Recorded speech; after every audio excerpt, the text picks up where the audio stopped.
Dans quelques jours va être donnée à la salle Pleyel la recréation des Mystères d'Isis de Mozart. On s'étonne un peu d'entendre ce titre des Mystères d'Isis, qu'on voit écrit d'ailleurs sur une affiche de 1806.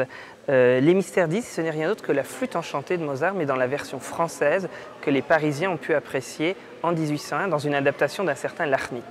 On pourrait s'étonner de la nécessité d'adapter un chef-d'œuvre mozartien. Il faut d'abord se dire qu'à l'époque, Mozart n'est pas connu, que la notion de chef-d'œuvre n'existe pas.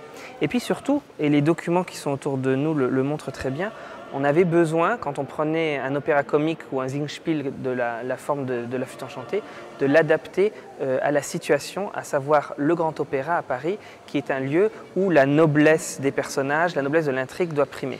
Alors vous avez ici par exemple l'affiche de la reprise de 1806 puisque l'œuvre a été écrite en 1801 et on voit très bien qu'on vous précise sur l'affiche notamment certains noms de chanteurs, de danseurs, tout cela pour créer autour de l'œuvre une publicité qui était importante. On ne venait pas entendre forcément du Mozart, le nom apparaît mais finalement en tout petit, en plus grand vous avez le nom d'un chanteur, ce qui veut dire que l'accroche commerciale n'est pas celle qu'on pourrait imaginer de nos jours, mais surtout il fallait faire ce qu'on appellerait aujourd'hui un battage médiatique.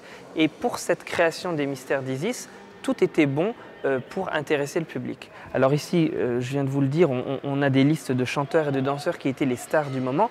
Et puis vous voyez, autour de l'affiche, on a disposé pour l'occasion des documents qui viennent de la bibliothèque de l'Opéra, des archives, des maquettes de décors, qui sont en fait de grandes perspectives égyptiennes, puisque rappelons-nous que Napoléon revient à peine de sa campagne d'Égypte et qu'il y a tout un goût pour l'égyptomanie qui va nourrir tout le style empire, et même jusque dans l'architecture et dans les décorations.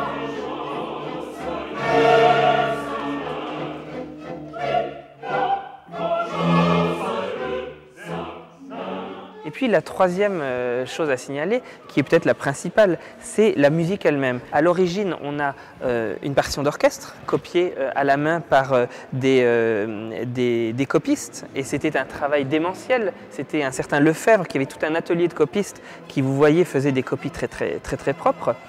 Et puis dans un deuxième temps, on a, vu le succès de l'œuvre, décidé d'éditer, donc d'imprimer l'opéra. Ici, vous avez la grande partition telle qu'elle était prévue pour les provinces, c'est-à-dire sans les grands ballets parisiens qu'on ne pouvait pas donner dans les provinces. Et vous voyez que c'est un travail de gravure qui est magnifique. On voit très bien les zones de plaques de gravure de l'époque. Et puis ici, on a des parties séparées des instruments. Et ce qui est intéressant, c'est qu'on voit très bien que sur ces parties séparées, il y a des collettes. Ici, par exemple, je vais vous montrer des ratures qu'on voit très bien en rouge.